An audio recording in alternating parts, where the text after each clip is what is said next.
حضرت ابن عمر رضی اللہ تعالیٰ عنہ روایت فرماتے ہیں کہ ہم نبی کریم صلی اللہ علیہ وسلم کی مجلس میں حاضر ہوتے اور آپ صلی اللہ علیہ وسلم جب استغفار کرتے تو ہم گنتے کہ آپ نے کتنی دفعہ استغفار کیا. تو ہم نے ایک مجلس میں ایک دفعہ گنا، آپ نے 100 سے زیادہ مرتبہ بیٹھے ہوئے یہ پڑھا، رب اغفر لی وتب علی انک انت التواب الرحیم. اے میرے رب مجھے معاف کر دے، میری مغفرت فرما، وتب علی اور مجھ پہ تائب ہو جا، میری توبہ منظور فرما، بے شک تو توبہ قبول کرنے والا اور رحم فرمانے والا ہے. آپ نے ایک مجلس میں 100 سے زیادہ مرتبہ اس کو پڑھا. یہ آپ صلی اللہ علیہ وسلم کا وظیفہ اور معمول مبارک تھا. مسلم کی حدیث ہے، حضرت ثوبان رضی اللہ تعالیٰ عنہ روایت فرماتے ہیں کہ جب حضور نبی کریم صلی اللہ علیہ وسلم نماز پڑھتے اور نماز پڑھنے کے بعد سلام پھیرتے تو سلام کے بعد چہرہ مبارک جب ہماری طرف پھیرتے نماز کے بعد تو آپ 3 مرتبہ استغفار کرتے. اور وہ استغفار کی سوال کیا گیا کہ کیفیت کیسی ہوتی، تو آپ 3 مرتبہ کہتے استغفر اللہ استغفر اللہ استغفر اللہ. اور بخاری شریف اور مسلم شریف کی ایک اور حدیث سنیے.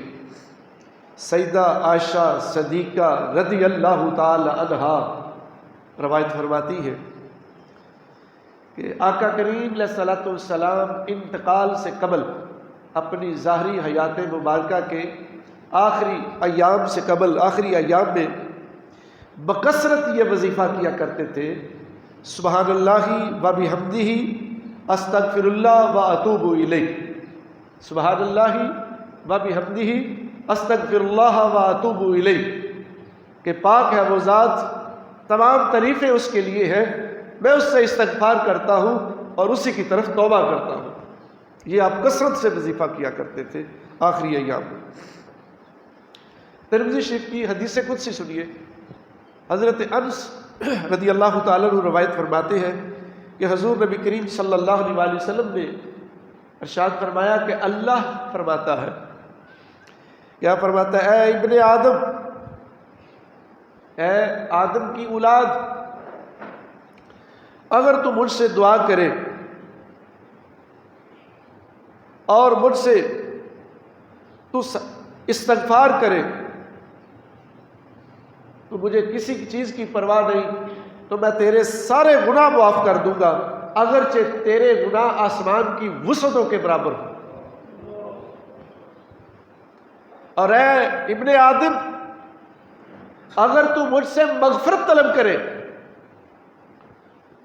اور مجھے کسی کی کوئی پرواہ نہیں، شرط یہ ہے کہ تو نے میرے ساتھ کسی کو شریک نہ ٹھہرایا ہو، تو میں تیرے سارے گناہ معاف کر دوں گا، اگرچہ تیرے گناہ زمین کی وسعتوں کے برابر بھی ہو تو میں سارے معاف کر دوں گا.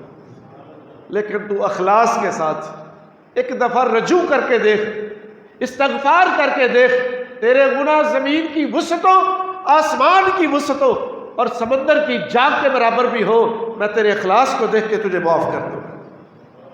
کتنا قریب رب ہے. مسلم شریف کی ایک اور حدیث، حضرت ابن عمر رضی اللہ تعالیٰ عنہ روایت فرماتے ہیں کہ اللہ کے رسول صلی اللہ علیہ وسلم نے ایک دفعہ عورتوں کی ایک جماعت سے مخاطب ہو کے کہا کہ عورتوں، تم صدقہ کیا کرو اور بکثرت سے استغفار کیا کرو. میں نے دیکھا دوزخ میں کہ تمہاری تعداد زیادہ ہے مردوں کی بنسبت. ایک عورت نے عرض کی کہ ہماری تعداد مردوں کی بنسبت دوزخ میں زیادہ ہونے کی وجہ کیا ہے یا رسول اللہ؟ آپ نے ارشاد فرمایا اس لیے کہ عورتیں لان تان زیادہ کرتی ہیں اور خاوند کی نافرمانی بھی کرتی ہیں، اس وجہ سے زیادہ ہے. اور آپ نے مزید فرمایا کہ عورتیں ناقص العقل اور ناقص الدین ہیں، اس کے باوجود یہ اپنے خاوند پہ برتری حاصل کرنا چاہتی ہے جو نہیں کر سکتی۔ پھر ایک عورت نے عرض کی یا رسول اللہ اس کی کیا وجہ ہے؟ آپ نے ارشاد فرمایا کہ 2 عورتوں کی گواہی ایک مرد کے برابر ہے، اور کئی دن آپ نماز نہیں پڑھتی، اس لیے زیادہ استغفار کیا کرو تاکہ تم دوزخ سے بچ کے جنت میں جا سکو۔ اللہ کے رسول صلی اللہ علیہ وسلم نے اس طرح تاکید فرمائی۔ اور ابو داؤد شریف کی حدیث پاک حضرت ابن مسعود رضی اللہ تعالی عنہ روایت فرماتے ہیں کہ اللہ کے رسول صلی اللہ علیہ وسلم نے ارشاد فرمایا کہ جو شخص، بڑی قابل غور حدیث ہے، کہ جو شخص یہ کلمات کہے استغفر اللہ الذی لا الہ الا هو الحی القیوم واتوب الیہ، تو جو یہ الفاظ کہے تو اللہ رب العزت اس کو وہ گناہ بھی معاف کر دیتا ہے چاہے وہ میدان جنگ سے بھاگ کیوں نہ گیا۔ اللہ میدان جنگ سے بھاگنے والا، قرآن کی آیت ہے کہ وہ جہنمی ہے، کہ جو جنگ میں گیا اور کافر سے ڈر کے بھاگ کر واپس گھر آ گیا۔ فقط قرآن کہتا ہے 2 صورتوں میں پیچھے ہٹ سکتا ہے۔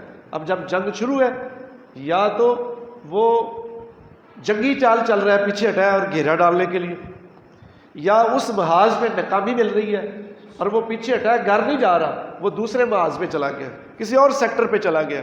اس صورت میں مجاہد فوجی پیچھے آ سکتا ہے۔ اگر وہ جنگ سے بھاگ کر گھر آ جائے تو وہ اللہ نے فرمایا پھر اس کا انتظار جہنم کرے گی۔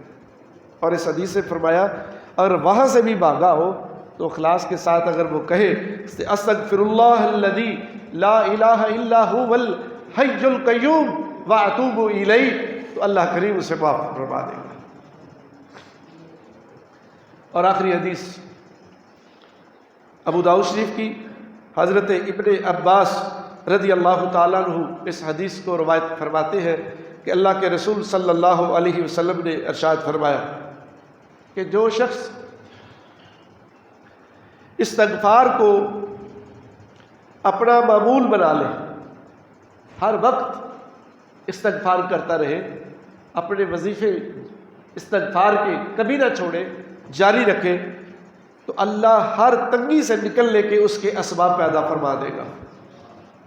اللہ تعالیٰ ہر قسم کی تنگی سے نکلنے کے لیے اس کے لیے اسباب مہیا فرمائے گا جو استغفار کو معمول بنا لیتا ہے، اور ہر درد سے نجات کے لیے اللہ رب العزت اس کے لیے اسباب پیدا فرما دے گا۔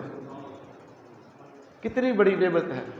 اور استغفار کرنا تو مشکل ہے کہ بندہ دل سے، صرف زبان کے لفظ نہ ہو، دل سے کہے کہ استغفر اللہ، یا اللہ میں تجھ سے معافی مانگتا ہوں، یا اللہ میں معاف چاہتا ہوں، مجھ سے سارا دن خطائیں ہوتی ہیں، یا اللہ میں معافی چاہتا ہوں۔ اور پھر اللہ کے رسول صلی اللہ علیہ وسلم نے ارشاد فرمایا جو استغفار کو اپنا معمول بنا لیتا ہے تو اللہ رب العزت اسے رزق وہاں سے عطا فرماتا ہے جہاں سے اسے گمان بھی نہیں ہوتا۔ اب ہم رزق تو تلاش کرتے ہیں اور ہمارے دل و دماغ میں وہ کیا کہتے ہیں شیخ چیلی کی طرح خیال ہوتے ہیں یہاں سے ایسے مل جائے، یہاں سے ایسے مل جائے، خوابوں میں تو چاہتے ہیں آسمانوں سے سونا برس جائے، لیکن اللہ نے فرمایا استغفار کرو میں وہاں سے دوں گا جہاں سے تم سوچ بھی نہیں سکتے۔ استغفر اللہ استغفر اللہ استغفر اللہ اتوب الیہ۔